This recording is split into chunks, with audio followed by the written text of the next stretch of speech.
Bonjour à tous et bienvenue pour cette nouvelle vidéo de témoignages de soignants qui ont fait le choix d'évoluer professionnellement ou d'exercer leur métier différemment. Aujourd'hui, j'ai le plaisir de recevoir Cécile, qui est médecin pédiatre de formation et qui a exercé pendant de nombreuses années dans l'industrie pharmaceutique. Elle a accepté aujourd'hui de nous parler plus en détail de son activité de médecin dans l'industrie et des différents postes qu'elle a pu occuper. Bonjour Cécile. Bonjour Marion. Est-ce que dans un premier temps, tu peux te présenter de la façon dont tu le souhaites et peut-être nous expliquer comment tu as réussi à accéder à l'industrie pharmaceutique alors que tu étais médecin? Je dirais que j'ai toujours rêvé d'être médecin. C'était vraiment mon métier de cœur. J'avais besoin, dès mon plus jeune âge, de comprendre le fonctionnement du corps humain et j'avais très envie de à la fois le comprendre, mais de le soigner. Donc, j'ai fait médecine et puis je savais quand même depuis le début que ça serait mon premier métier, mais que j'en aurais d'autres. En fait, je suis extrêmement curieuse de nature. J'aime beaucoup les nouvelles expériences, j'aime les aventures. Bon, mais il fallait que je commence par la médecine. Donc, j'ai fait médecine. Ensuite, je suis devenue pédiatre parce que j'avais aussi très envie de comprendre le développement de l'être humain, de comment ça se passait, tout ça. Donc mon métier de cœur, c'était aussi la pédiatrie. Donc, j'ai été progressivement interne. J'ai passé l'internat des hôpitaux de Paris. Puis, à l'époque, c'était un internat très limité à Paris. Et ensuite, je suis devenue chef de clinique. Je suis devenue chef de clinique en gastro, puis en pneumologie, ce que je voulais faire. Et j'ai été de plus en plus exposée à une maladie qui s'appelle la mucoviscidose. Mm. Et je suis devenue un petit peu spécialiste de la mucoviscidose. À la fin de mon clinica, j'avais pas particulièrement, enfin, il n'y avait pas de poste là où j'étais. Et puis, il s'est trouvé qu'on est venu me chercher de par mon expertise dans cette maladie rare. Donc, j'avais pas du tout pressenti d'aller dans l'industrie pharmaceutique et je me suis dit, grâce à, entre guillemets, ma curiosité, allons voir, pourquoi pas. On m'a dit, vous allez nous aider. Nous, on a ce premier médicament à mettre en place pour cette maladie que vous connaissez bien, la mucoviscidose. On n'y connaît rien, on ne connaît pas les médecins, on ne connaît pas les patients, on ne sait pas du tout comment ça se passe. On est sûr que vous allez pouvoir apporter quelque chose. Et donc, mon premier pas, c'était d'être médecin produit sur un produit en lancement, le premier produit, en fait, qui permettait de prendre en charge les complications respiratoires de cette maladie, Ok. qui était en plus un beau produit, même si depuis, il y a eu des produits et des progrès vraiment phénoménaux en ce qui concerne la mucoviscidose. C'était un produit biotechnologie, donc c'était aussi très attrayant de travailler sur des nouvelles thérapies. Donc, je suis rentrée. Je savais vraiment pas ce que j'allais faire, c'est vrai. Et puis j'ai très vite, je devais mettre en place le premier essai clinique international de phase 3 dans cette maladie-là, donc sélectionner les centres. Et je me suis aussi très vite rendu compte de ce dont avaient besoin les patients. Donc j'ai même fait un film pédagogique pour aider. C'était un produit qui était inhalé. Or, en inhalation, c'est un peu comme si on prend mal un médicament. Mm. Le médicament, il faut le prendre, c'est plus facile de prendre un comprimé, c'est plus facile de prendre un sirop. Mais inhaler, ça nécessite de bien inspirer, de vraiment une certaine concentration sur l'inhalation. Donc, j'ai même mis en place, j'avais fait un petit film pour savoir comment est-ce qu'on inhalait et tout ça. Et donc, le produit a été lancé. Donc, pendant 5 ans, au départ, j'étais toute seule. J'étais responsable médecin-produit, mais entre guillemets, je faisais le médecin et un petit peu le début de la prise en charge commerciale, c'est-à-dire les liens qu'il fallait créer, tout ce qu'il fallait faire. Ensuite, très vite, un marketeur est arrivé. Donc, j'étais le médecin produit vis-à-vis d'un marketeur. Et j'ai lancé ce médicament pendant 5 ans. Ça m'a aussi nécessité de mettre en place un registre, de construire un questionnaire de qualité de vie spécifique lié à la maladie. Enfin, que des choses que j'ai trouvées extrêmement riches, variées.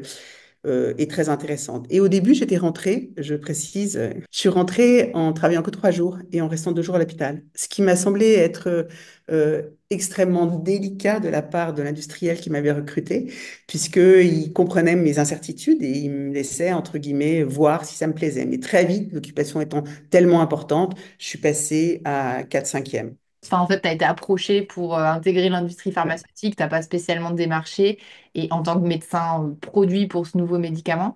Et peut-être pour que ce soit plus clair pour notre audience, si tu dois peut-être résumer les missions qui pour toi font partie de ces postes de médecin produit, comment tu les définirais? Alors, il y a tout ce qui est l'expertise, entre guillemets, sur le développement du médicament, c'est-à-dire faciliter la recherche et le développement, c'est-à-dire la mise en place des essais de phase 3, le choix des investigateurs, aider en fait à contrôler toute cette information scientifique, hein, Mhm, être en lien avec tout ce qui est les affaires réglementaires, c'est-à-dire ceux qui vont travailler avec l'ANSM, hein, l'Agence mhm, nationale de sécurité des médicaments, travailler aussi avec ceux qui vont favoriser l'accès au marché, parce qu'un médicament, il a besoin d'être remboursé, surtout dans un pays comme la France où le remboursement est presque un acquis. Donc, pour être remboursé, ben, il y a des conditions d'accès. Il faut être capable aussi, mais ça, je ne faisais pas trop comme médecin produit, l'expliquerai plus après, de déterminer quels sont les bons comparateurs. Il y a aussi répondre à la demande, entre guillemets, des marketeurs, du commercial, c'est-à-dire travailler en synergie avec eux pour les aider à comprendre euh, de quoi il s'agit, quels sont les besoins des médecins, des patients, des associations, créer du lien, s'occuper de la sécurité des médicaments, de la pharmacovigilance. ok. Tout ça, c'est très, très important. En lien avec la pharmacovigilance, hein, tout ça, c'est en lien avec les départements responsables d'eux. Ce qui me plaisait aussi énormément, c'était de continuer à travailler en fait avec tous les médecins hospitaliers, travailler avec les assistants de patients, en dehors de aussi je ne sais pas si j'étais claire, la rigueur de pouvoir fournir l'information scientifique, la rigueur médicale, être capable de faire l'analyse critique. Il y a Mhm, aussi une fonction de veille, ouais. regarder ce qui arrive, cette pathologie, d'analyse de la concurrence. Mhm, Tout ça en partenariat avec des équipes multidisciplinaires. Et surtout, ce qui est important aussi à comprendre, c'est en partenariat avec des gens qui n'ont pas fait médecine ou qui n'ont pas fait infirmière, ou enfin, qui viennent du soin, pas forcément, quoi. ouais. En dehors des pharmaciens. Pharmaciens, c'est un peu différent quand même. Mhm, Donc, on travaille avec beaucoup de personnes. C'est très différent de l'univers hospitalier ou même de la médecine libérale, parce qu'on travaille justement avec des gens dont les formations sont différentes. Et je dirais, une des clés principales, c'est d'arriver à adapter sa communication et être sûr qu'on est bien compris et à bien se comprendre, entre guillemets, entre ces différents profils au départ. ouais. Ensuite, on peut être tous capables de faire des fonctions réglementaires, des fonctions accès au marché, des fonctions développement, quel que soit notre métier d'origine. Mais au départ, c'est plutôt un choc c'est pas les mêmes besoins, c'est pas les mêmes codes, c'est pas le même niveau d'urgence, euh, c'est pas aussi le même niveau de stress, hein. C'est vraiment différent de l'hôpital, c'est pas les mêmes horaires, il y a pas la continuité des soins n'existe pas vraiment. Enfin, il y a la continuité de, bien sûr, la pharmacovigilance, la sécurité du médicament, c'est très important. Mais c'est vraiment très différent en termes de charge. Voilà, c'est différent. C'est très différent en termes d'environnement, en termes d'intervenants aussi, puisque tu côtoies des gens Oui, qui sont d'espace-temps, tu vois. d'espace-temps et tout ça. Enfin, l'image, moi, qui me vient quand je t'entends expliquer le métier de médecin produit, j'ai l'impression que c'est un peu un chef d'orchestre finalement, C'est ça. et qui permet un peu l'harmonie entre ces différents intervenants, et en ayant cette expertise, Exactement. bien entendu, médicale sur un sujet assez précis. Ouais, qui est fondamental, hein.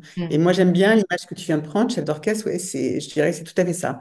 Mm. Ce qui est intéressant, c'est que c'est très varié, multidisciplinaire. C'est pas, euh, tu veux jamais la même chose, en fait. Enfin, et bien sûr, il y a des tâches qui sont répétitives, hein, mais c'est vraiment multi-axe. Et du coup, tu as fait ça pendant 5 ans, si je comprends bien. Et après, est-ce que tu as évolué sur d'autres postes ou est-ce que tu as fait ce même métier pour d'autres produits? Non, donc après, j'ai évolué sur d'autres postes. Donc là, j'appartenais à la direction médicale. Ok. Enfin, j'étais sous la direction médicale. La vie faisant, j'ai un quatrième enfant. Donc, si tu veux, je suis revenue après mon congé maternité et j'avais envie aussi d'évoluer puisqu'au bout de 5 ans, j'avais presque fait le tour de ce sujet-là. Et c'est aussi une des chances, je pense, de l'industrie pharmaceutique, c'est qu'elle laisse vraiment les médecins évoluer, progresser. Il y a plein de possibilités. Il y a plein de possibilités. Bon. Et donc, je suis devenue, entre guillemets, pipeline manager. Alors, qu'est-ce que fait un pipeline manager? Alors là, c'est plus en amont. Donc, on est d'accord, je me suis occupée d'un produit en lancement. Mhm. Donc, pour la faire la plus courte et la plus compréhensible possible, le développement d'un médicament, c'est un processus qui est long, hein, qui passe par une phase 1 qui évalue essentiellement la tolérance, une phase 2 où on commence à tester les prémices d'efficacité sur un petit nombre de patients. Et puis, une fois qu'on a l'efficacité, enfin qu'on a l'impression que le rapport efficacité-tolérance est bon, on va se lancer dans la phase 3.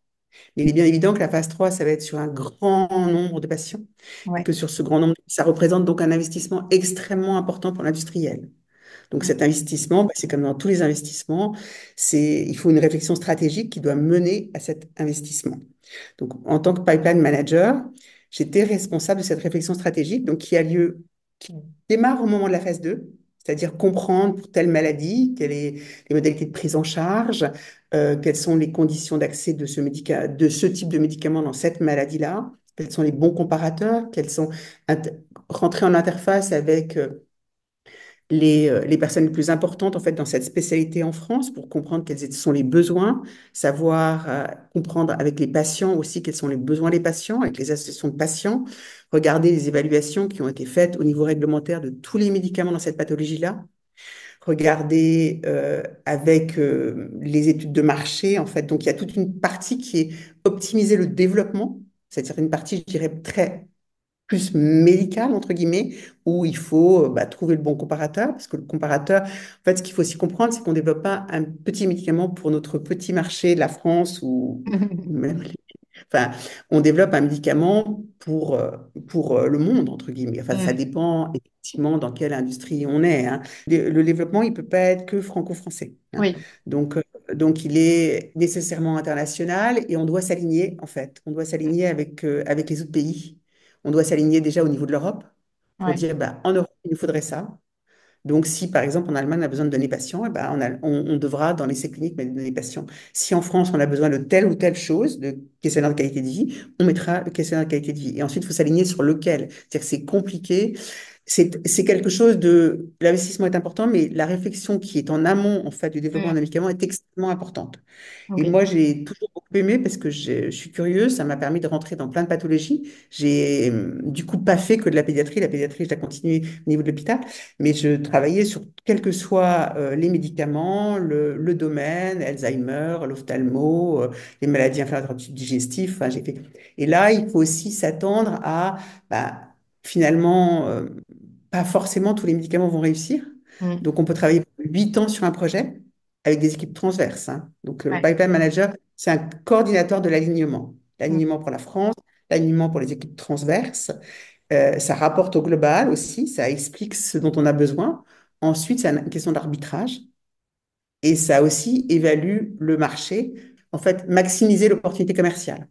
c'est-à-dire savoir montrer que Ok, un intérêt finalement voilà, pour l'industrie à le ouais, développer. l'intérêt, c'est-à-dire la taille du marché, comment est-ce Ouais. que ça se vend, quels sont les circuits, être capable de faire même les prévisions avec, bien Mm. sûr, les gens des marchés, mais voilà, et il faut, bah, c'est en France, il y aura tant de millions, voilà, ça coûtera tant, ça rapportera tant, dans tous les pays comme ça, et en fonction de ça, il y a un arbitrage qui est, bah oui, on peut y aller ou on peut pas y aller. Donc oui, là, le pipeline manager est plus en amont dans la chaîne du développement d'un médicament et finalement son rôle, c'est d'essayer de voir, de trouver les meilleurs comparateurs, comme tu disais, et d'essayer d'avoir le médicament qui finalement aura le plus de potentiel à la C'est fin, ça, à la fois pour les pour tout le patients monde. et pour tout le monde, mais aussi pour l'industriel, pour tout le monde. Ensuite, je suis devenue directrice du pipeline. Donc, Ah, j'ai continué à faire ça, mais je suis devenue directrice des gens comme moi. ok. Par contre, mon département a évolué. Il était au départ, comme pipeline manager, j'étais située au niveau des études de marché. Donc globalement avec voilà quel sera le nouveau marché, mais on répondait toujours aux mêmes questions, c'était moins formalisé parce qu'en 20 ans tout s'est formalisé de manière très différente, hein. Donc Mm. les choses évoluent. Ensuite j'ai appartenu au département avec le même département des conditions d'accès au marché. Ok. Mais toujours avec cette autonomie, en fait, cette autonomie des équipes transverses qui travaillent sur identifier tous les acteurs, tout ce qu'il faut Mm. pour apporter quelque chose dans le cadre de cette maladie-là, par domaine, par maladie et par molécule, avec des axes différents. Donc, c'était aussi assez intéressant de devoir bah, être plus focalisé sur peut-être le marché, ensuite la stratégie d'accès. Et comme j'avais fait tout, j'avais fait médical, marché, accès au marché, puis business, finalement, c'était un petit parcours intéressant, et à la fois pour moi et à la fois pour mes équipes. Pour évoluer tel que tu as évolué dans l'industrie pharmaceutique, est-ce que à chaque fois, tu as dû, je sais pas, faire des formations particulières, des compléments de formation évoluer vers ces postes-là? Alors, moi, j'ai pas dû vraiment. Enfin, on m'a jamais rien demandé de particulier. J'ai évolué. J'ai beaucoup travaillé avec les gens de l'international. Parler anglais, c'est pour moi quand même très fondamental dans l'industrie pharmaceutique de nos jours. Alors, ça ne veut pas dire qu'on ne peut pas avoir des postes si un médecin ou une infirmière parle moins bien anglais. Il y a des postes terrain, medical liaison, sur lesquels c'est toujours possible. Enfin, et on peut grandir de manière différente. Mais pour moi, c'est quand même indispensable de parler anglais. Donc, j'ai eu la chance de faire une partie de mes études médicales. Quatrième année, j'étais partie aux États-Unis. Donc, c'est vrai que pour moi, l'anglais, c'était pas un problème et que j'aimais en plus même le pratiquer. Donc, mais je dirais que ça, c'est la seule chose sur lequel c'est vraiment un plus ou même une nécessité. Est-ce que, enfin, même si toi, tu l'as a priori pas exercé, est-ce que peut-être tu peux nous en dire un peu plus sur MSL, quelles sont les missions, peut-être, si tu as connaissance de ça? Moi, je pense que de plus en plus, on a besoin d'une information Mm. scientifique de haut niveau. Euh, et de moins en moins, et on a de moins, les médecins ont de moins en moins envie de recevoir de l'information commerciale. Mm. Bon, ils en ont besoin au début d'un lancement, c'est sûr, parce qu'il y a quand même des choses techniques. Et donc, la mission du Medical Science Liaison, elle est vraiment d'apporter, d'identifier toujours les besoins des patients, les besoins des médecins, d'apporter l'information scientifique, de mettre en place les essais, de favoriser les partenariats avec les professionnels de santé et de éventuellement répondre aux questions techniques, mais pas de propulser, j'allais dire, de l'information Mm. commerciale. Ils répondent, ils font remonter les demandes qui sont sur le produit, mais ils ont beaucoup plus un rôle très scientifique et très information sur le produit, très mise en place des essais aussi. Ok. Je pense qu'il faut oser postuler, entre Mm. guillemets, Eh oui. et voir ce qu'on nous demande parce que je suis vraiment convaincue que le médecin, il a un rôle indispensable dans l'industrie pharmaceutique. Elle ne peut pas se passer des médecins. Ouais. Elle ne peut pas se passer des médecins. Et malgré tout, c'est très difficile à recruter. Mm. C'est plutôt compliqué. Alors, bon, il y a effectivement des formations en stats, en santé publique, en business, tout ça, c'est des plus. Mais bon, faut pas s'imiter. Ouais. Et qu'on soit infirmière, médecin, enfin, scientifique quel qu'on soit d'ailleurs, hein. Je pense Mm. qu'il y a de la place dans l'industrie et il faut trouver le bon endroit. Puis en fait, c'est quand même un milieu où on peut vraiment changer de poste régulièrement et évoluer. Ouais, oui. C'est ça ton principal conseil, c'est finalement de dire faut oser peut-être postuler, oser Ouais. envoyer sa candidature spontanée pour voir un petit peu ce que ça peut donner, mais que en tout cas ton point de vue pour toi qui a été à l'intérieur, c'est que les médecins ont leur place en tout cas dans l'industrie pharma et qu'il faut peut-être oser se lancer quoi. Et pour parler un Et, petit peu des idées reçues ou non hein, qu'on a sur l'industrie pharmaceutique. Généralement, enfin, je sais que les principales idées reçues, entre guillemets, qu'on me dit, c'est faut être absolument à Paris, faut être bilingue. Bon, t'en as parlé, c'est quand même mieux de savoir parler anglais. Ou très mobile également géographiquement pour travailler dans l'industrie. Toi, qu'est-ce que tu dirais là-dessus? En tout cas, sur la partie peut-être, il faut être absolument à Paris, puisque le reste y a plus ou moins répondu. en fait, moi, je trouve que maintenant, de nos jours, ça a complètement évolué, quoi. Depuis le Covid, il y a pas mal de télétravail. Euh, Paris se rejoint en 2 heures de Bordeaux, de je sais pas où. À partir du moment où on a 3 jours par semaine, où on est ou 2 jours, les contraintes évoluent, les industriels évoluent. Si on veut vraiment de vous, on s'adapte, hein. Moi, je connaissais plein de gens qui n'étaient pas à Paris et qui travaillaient au médical, hein. Euh, oui, alors ensuite, et puis ça dépend. Les industriels sont pas tous à Paris, Paris, quoi. Oui, il n'y a pas que des industries à Paris. Enfin, il n'y a pas que Paris pour Oui. l'industrie pharmaceutique. Et après, oui, bien entendu, c'est sûr que du full remote ou télétravail, ça permet pas d'évoluer de la même façon que quand on est en présentiel au siège de l'industrie. Mais en tout cas, il n'y a pas que des offres en région parisienne. Comme on disait, les Medical Science Ouais, Liaison, eux, ils sont en région. De fait, ouais, ils sont en région. Donc, globalement, ça peut être un premier contact qui peut convenir, en fait, à celui qui rentre dans l'industrie. De commencer par ça, c'est pas si mal. ok. Merci Cécile pour toutes ces informations. Est-ce qu'il y a quelque chose que tu aimerais ajouter sur l'industrie pharma ou aux médecins et aux soignants qui nous écoutent? Ben, qu'il faut oser, qu'il faut oser, que je pense que vraiment, c'est un bel univers, c'est un univers éthique quelquefois, c'est un univers qui a, entre guillemets, mauvaise réputation. Mm. Moi, je vois tous mes pères, surtout mes pères hospitaliers, oh là là, qu'est-ce que tu as foutu dans l'industrie? J'avais l'impression d'avoir rejoint le diable. Moi, j'étais très, très heureuse en 30 ans de carrière.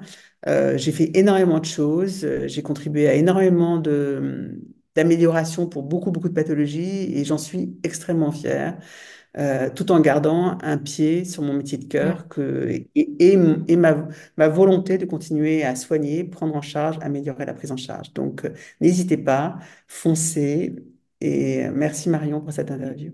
Bah, merci à toi, Cécile, c'était très intéressant. Et pour ceux qui nous regardent, à bientôt pour la prochaine vidéo.